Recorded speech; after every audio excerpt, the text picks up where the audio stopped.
परमेश्वर ने दिया और परमेश्वर ने लिया। मैं बस उसी पर भरोसा रखता हूं। मैं परेशान हूं, लेकिन मेरा विश्वास टूटा नहीं। उज की धरती पर सुबह का आकाश सुनहरे रंग में नहाया हुआ था। खेतों में हरी लहरें उठ रही थीं, हवा में पशुओं की घंटियां और बच्चों की हंसी गूंज रही थी। उस भूमि पर एक पुरुष रहता था, अय्यूब। उसका चेहरा शांति से दमकता था, चाल में एक संयम और हृदय में परमेश्वर का भय। वह निर्दोष था, सीधा था और बुराई से कोसों दूर। उसकी समृद्धि अपार थी। असंख्य भेड़ें, ऊंटों के काफिले, बैलों की कतारें और गधों के झुंड। सेवक इधर उधर दौड़ते रहते और उसका घर हर समय जीवन से भरा रहता। 7 बेटे और 3 बेटियां जो अक्सर मिलकर भोज करते, हंसते खेलते और एक दूसरे के संग उत्सव मनाते। पर हर हंसी के बीच अय्यूब का मन परमेश्वर की ओर झुकता। वह सोचता, कहीं मेरे बच्चों ने अपने हृदय में कोई भूल तो नहीं की? कहीं अनजाने में उन्होंने परमेश्वर को ठेस तो नहीं पहुंचाई? और वह उनके लिए बलि चढ़ाता, प्रार्थना करता। उसका विश्वास यही था कि परमेश्वर की भलाई और न्याय में ही जीवन की सच्ची नींव है। लेकिन इसी बीच दृश्य बदलता है। स्वर्ग में एक सभा लगती है। परमेश्वर अपने सिंहासन पर विराजमान है। आकाश की अग्निमय रोशनी में स्वर्गदूत उपस्थिति देते हैं। उनके बीच शैतान भी आता है। परमेश्वर पूछते हैं, तू कहां से आया? शैतान उत्तर देता है, पृथ्वी पर घूमकर, इधर उधर भटक कर। परमेश्वर मुस्कुराते हुए कहते हैं, क्या तूने मेरे सेवक अय्यूब पर ध्यान दिया? धरती पर उसके समान कोई नहीं। वह निर्दोष और सीधा है, मुझसे डरता है और बुराई से दूर रहता है। शैतान व्यंग्य से हंसता है, क्या अय्यूब बिना कारण तेरा भय मानता है? तूने उसके चारों ओर सुरक्षा की दीवार खड़ी कर रखी है, उसके हाथों के काम को आशीष दी है। देख उसका धन संपत्ति कैसे फैल गई है। परंतु यदि तू अपना हाथ बढ़ाकर उसके पास जो कुछ है उसे छीन ले, तो देखना वह तेरे ही मुख पर तुझे श्राप देगा। परमेश्वर शांत स्वर में कहते हैं, ठीक है, जो कुछ उसका है वह तेरे हाथ में है, पर उस पर स्वयं हाथ मत उठाना। इसके बाद पृथ्वी पर अंधकार उतरता है। एक दिन अय्यूब के बेटे बेटियां भोज कर रहे थे। अचानक एक सेवक दौड़ता हुआ आता है, सांस फूली हुई, चेहरा राख जैसा। स्वामी बैल हल जोत रहे थे और गड्ढे उनके पास चल रहे थे। तभी सभियों ने हमला किया। वे उन्हें छीन ले गए और सेवकों को तलवार से मार डाला। केवल मैं ही बच निकला हूं ये समाचार देने। उसके शब्द पूरे भी ना हुए थे कि दूसरा सेवक दौड़ता हुआ आया, स्वामी आकाश से आग गिरी और भेड़ों व सेवकों को भस्म कर डाला। केवल मैं ही बच निकला हूं यह समाचार देने। उसका स्वर अभी कांप ही रहा था कि तीसरा सेवक आ पहुंचा। स्वामी, कसदियों ने 3 दल बनाकर ऊंटों पर धावा बोला और उन्हें ले गए। उन्होंने सेवकों को भी तलवार से काट डाला। केवल मैं ही बच निकला हूं यह समाचार देने। अय्यूब की आंखें स्तब्ध रह गईं, पर अभी उसका मन संभला भी नहीं था कि चौथा सेवक गिरते पड़ते आया। उसका चेहरा आंसुओं से भीगा था। स्वामी, तेरे बेटे और बेटियां बड़े भाई के घर में भोज कर रहे थे। अचानक मरुस्थल से आंधी चली, घर के चारों कोनों पर टकराई, घर गिर पड़ा और सब दबकर मर गए। केवल मैं ही बच निकला हूं यह समाचार देने। अय्यूब सुनता रहा, उसके कानों में गूंजता रहा, तेरे बेटे, तेरी बेटियां, सब। उसका हृदय जैसे किसी ने चीर डाला हो। वह गिर पड़ा। उसने अपने वस्त्र फाड़ डाले, सिर का बाल मुंडवा डाले। उसकी आंखें आंसुओं से भरी थीं और वह धरती पर गिरकर बोला, नंगा मैं अपनी मां के गर्भ से निकला, नंगा ही लौट जाऊंगा। यहोवा ने दिया, यहोवा ने लिया, यहोवा का नाम धन्य हो। और वह रोता रहा। दिन ढल चुका था। आकाश रक्तिम रंग में डूबा हुआ था। हवाओं में एक अजीब सी भारीपन था। स्वर्ग में फिर एक सभा हुई। स्वर्गदूत परमेश्वर के सामने उपस्थित थे और उनके बीच शैतान भी आया। परमेश्वर ने पूछा, कहां से आया तू? शैतान ने उत्तर दिया, पृथ्वी पर घूमकर, भटक कर। परमेश्वर बोले, क्या तूने मेरे सेवक अय्यूब पर ध्यान दिया? वह अब भी निर्दोष और सीधा है। तूने मुझे उकसाया कि मैं बिना कारण उसे नाश कर दूं, परंतु वह अब भी अपनी सिधाई पर अटल है। शैतान मुस्कुराया। उसकी आवाज झरीली फुसफुसाहट जैसी थी। त्वचा के बदले त्वचा। मनुष्य अपनी जान बचाने के लिए सब कुछ दे देगा, परंतु यदि तू उसका शरीर और उसका हड्डी छू ले तो देखना वह तेरे ही मुख पर तुझे श्राप देगा। परमेश्वर ने कहा, देख वह तेरे हाथ में है, पर उसकी जान को मत छूना। और पृथ्वी पर अंधकार और गहरा हो गया। अय्यूब अचानक असहनीय पीड़ा में घिर गया। उसके पूरे शरीर पर दूषित फोड़े उभर आए, सिर से लेकर पांव तक। हर जगह लाल पीप से भरे घाव। उसकी त्वचा जलने लगी। रातें लंबी और अनिद्रा से भरी। दिन शोक से ढंग के वह नगर से बाहर राख के ढेर पर बैठा था। उसके हाथ में टूटा हुआ मिट्टी का टुकड़ा था जिससे वह अपने घावों को खुरचता। उसका मुंह सूखा था, चेहरा पीला पड़ चुका था। लोग आते, उसे देखते और घृणा से मुंह मोड़कर चले जाते। उसकी आंखों में प्रश्न थे, क्यों? उसकी पत्नी उसके पास आई। उसके चेहरे पर रोष और थकान थी। वह बोली, क्या अब भी तू अपनी सिधाई पर स्थिर है? परमेश्वर को श्राप दे और मर जा। अय्यूब ने सिर उठाकर उसकी ओर देखा। उसकी आंखों में आंसू थे पर आवाज दृढ़। तू मूर्ख स्त्रियों की नाई बातें करती है। क्या हम परमेश्वर से भलाई लें और बुराई न लें? वह फिर राख पर झुक गया। आंसू उसकी आंखों से बहते रहे और उसकी देह पीड़ा से कांपती रही। उसकी यंत्रणा इतनी गहरी थी कि समाचार पूरे देश में फैल गए। उसके 3 मित्र एलीफस, बिल्दद और सोफर उससे मिलने आए। दूर से उन्होंने अय्यूब को देखा और पहचान न पाए। उसका शरीर सूख गया था, चेहरा विकृत हो चुका था। उनकी आंखें भर आईं। उन्होंने अपने वस्त्र फाड़े और धूल अपने सिर पर डाली। वे 7 दिन और 7 रात उसके पास धरती पर बैठे रहे। कोई कुछ न बोला क्योंकि उसका दुख बहुत बड़ा था। रात का मौन भारी था। हवा की हर सरसराहट मानो उसके घावों पर नमक छिड़क रही थी। अय्यूब का मन टूट चुका था। आखिरकार 7वें दिन उसने अपना मुंह खोला। उसकी आवाज कांप रही थी जैसे किसी गहरी अंधेरी गुफा से निकल रही हो। जिस दिन मैं जन्मा था वह दिन मिट जाए। जिस रात ने कहा था लड़का जन्मा है वह रात अंधकार में डूब जाए। उस दिन पर परमेश्वर की दृष्टि न पड़े। क्यों मुझे गर्भ से बाहर लाया गया? क्यों मुझे जीवन दिया गया ताकि मैं यह दुख देखूं? उसके शब्द हवाओं में गूंज उठे।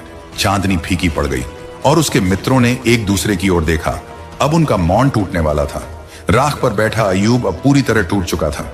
उसका शरीर फोड़ों और घावों से भरा हुआ था। उसकी आत्मा पीड़ा में कांप रही थी।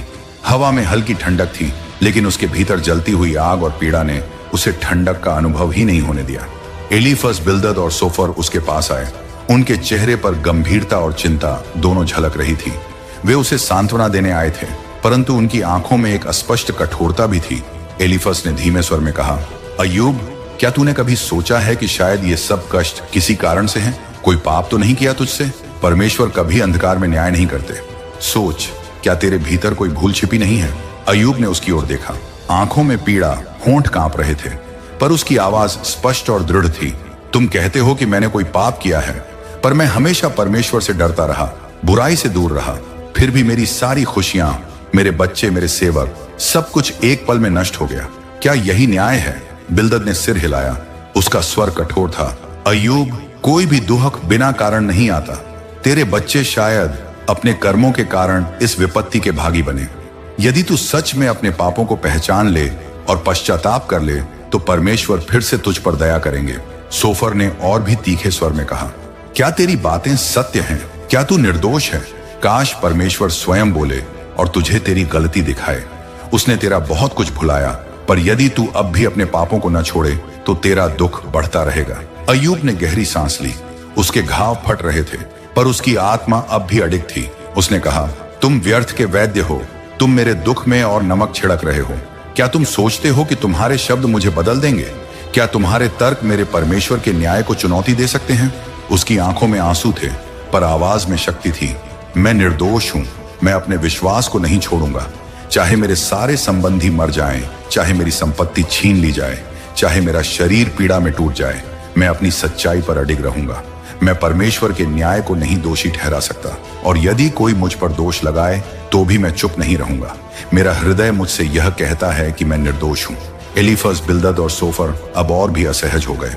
उन्होंने अपने हाथ जोड़े। उनके चेहरे पर चिंता और चुनौती दोनों थी। वे अपने तर्क दोहराते रहे। अय्यूब, तू क्यों स्वयं को निर्दोष ठहराता है? क्या तू सोचता है कि सब कुछ ठीक है? तेरे भीतर कोई दोष नहीं है? अय्यूब ने सिर उठाया। उसकी आंखें आसमान की ओर थीं। उसकी आवाज अब लगभग चीख में बदल गई। परमेश्वर, क्यों तू मुझसे मुख मोड़े हुए है? मैंने तुझसे कई बार प्रार्थना की। मेरी आवाज तुझ तक पहुंची होगी। तू क्यों चुप है? मैं तुझसे क्या अपराध किया हूं? क्यों मेरे चारों ओर धूप बिखरता है जबकि मैं निर्दोष हूं? क्या तू मुझे देख नहीं सकता? राख में बैठा अय्यूब अपने हृदय की गहराइयों से चिल्ला रहा था। उसका शरीर कांप रहा था पर उसकी आत्मा टूटने को तैयार नहीं थी। हे परमेश्वर, चाहे तू मुझे मार भी दे, चाहे मेरे जीवन का हर सुख ले ले, मैं तुझ पर भरोसा रखूंगा। मैं अपनी सच्चाई तुझसे छुपाऊंगा नहीं। मैं अपनी निर्दोषता को स्वीकार करूंगा क्योंकि मेरा मन मुझसे कहता है मैं सही हूं। तुम कहते हो कि मैं दोषी हूं, पर मेरी आत्मा कहती है मैं तुम्हारे न्याय और कृपा में अडिग हूं। आत्मा कहती है मैं तुझ पर विश्वास रखूंगा। राख पर बैठा अय्यूब अब केवल खुद में डूबा नहीं था, उसके शब्द हवा में गूंज रहे थे। उसकी पुकार इतनी तीव्र थी कि चारों मित्र भी अब मौन हो गए। उस रात अय्यूब ने अपने भीतर के हर दर्द को बाहर निकाल दिया। उसके सवाल, उसकी पीड़ा, उसका विश्वास, सब कुछ आकाश की ओर बढ़ा और आकाश अब भी मौन था।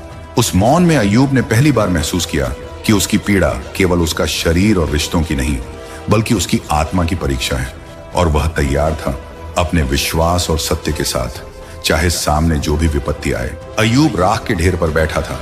उसका शरीर अभी भी घावों और फोड़ों से भरा था, पर उसकी आत्मा अब सवालों की आग में जल रही थी।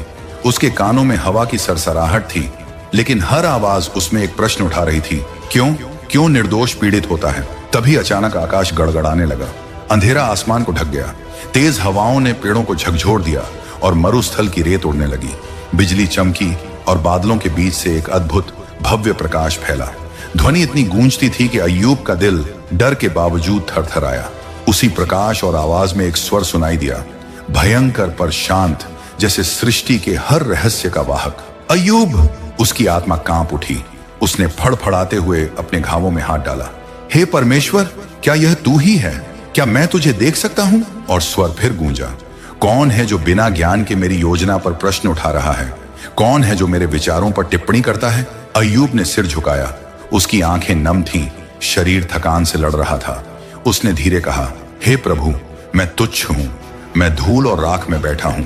मैं जानता हूं कि मेरे शब्द तुच्छ हैं। मैं माफी चाहता हूं कि मैंने अपनी समझ पर भरोसा किया।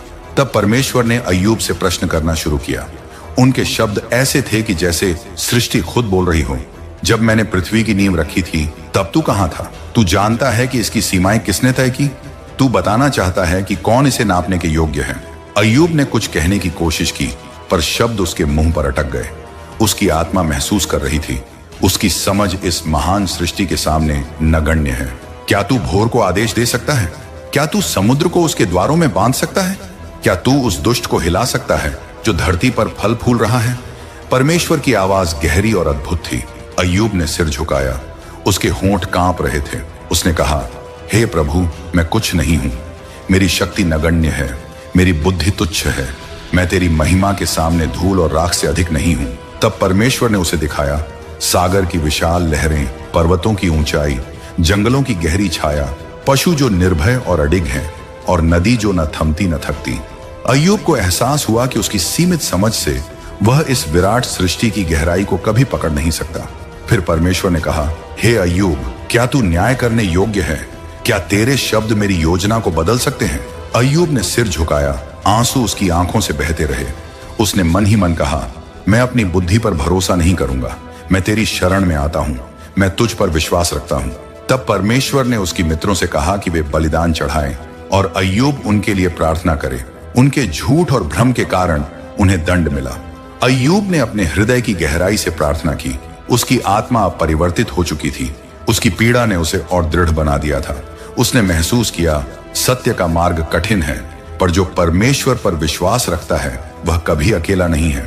और जैसे ही अय्यूब ने प्रार्थना पूरी की, एक शांति उसके भीतर उतर आई। उसका मन हल्का हुआ।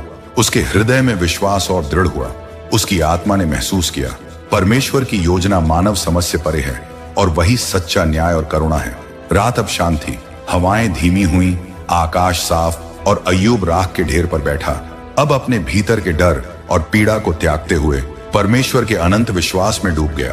रात का अंधेरा धीरे धीरे सूर्य के पहले सुनहरे किरणों में घुल गया। राख के ढेर पर बैठा अय्यूब अब केवल अपने भीतर की शांति महसूस कर रहा था। उसके घाव अभी भी थे, पर उसकी आत्मा अब भय और प्रश्नों से मुक्त थी। उसका हृदय परमेश्वर की करुणा और न्याय में अडिग था। तभी आकाश से एक हल्की आभा फैली।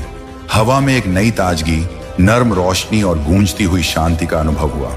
अय्यूब ने महसूस किया, परमेश्वर उसके पास है। उसकी आत्मा में विश्वास की चमक फिर से जग उठी। उसके मित्र, जो पहले उसके दुख में उसे दोषी ठहराते थे, अब अपने हृदय की गलती समझ रहे थे। परमेश्वर ने उन्हें दंड दिया, पर अय्यूब की प्रार्थना ने उनके लिए क्षमा का मार्ग खोला। अय्यूब ने अपने मित्रों के लिए प्रार्थना की, और उसी प्रार्थना ने उनके जीवन को सुधार दिया। धीरे धीरे अय्यूब के घर की आभा बदलने लगी। जो कुछ खो चुका था वह लौटने लगा। उसके सभी रिश्तेदार और पुराने मित्र उसके पास लौट आए। वे उसके पास आए, उसके दुख का अनुभव साझा किया और उसे सांत्वना दी। नए जीवन की शुरुआत हुई। भेड़ें, ऊंट, बैल और गधे सब उसके पास पहले से भी अधिक। उसके घर में फिर से हंसी गूंजने लगी, बच्चे खेलने लगे। हर दिन, हर भोजन, हर बातचीत में परमेश्वर की कृपा और न्याय का एहसास था। अय्यूब ने महसूस किया सभी दुख, पीड़ा और प्रश्न जो कभी असहनीय थे, उन्होंने उसे और मजबूत बना दिया। अब वह जानता था कि परमेश्वर की योजना मानव समझ से परे है। उसका विश्वास और सत्य उसके भीतर अडिग है। उसने अपने घर के चारों ओर खुशी, संपत्ति और शांति फैला दी। प्रत्येक व्यक्ति जो उसके पास आया, उसे सम्मान और प्रेम मिला। उसकी आंखों में पहले जैसा प्रकाश लौट आया। मैंने सब कुछ खो दिया, पर मैंने अपना विश्वास नहीं खोया। परमेश्वर की योजना अद्भुत है और उसकी आशीष अपरंपार। उसकी कहानी अब केवल दुख और पीड़ा की नहीं थी। ये कहानी विश्वास, धैर्य और परमेश्वर के न्याय की थी। अय्यूब ने अपने जीवन में सीखा, सत्य और अडिग विश्वास हमेशा पुरस्कार पाते हैं।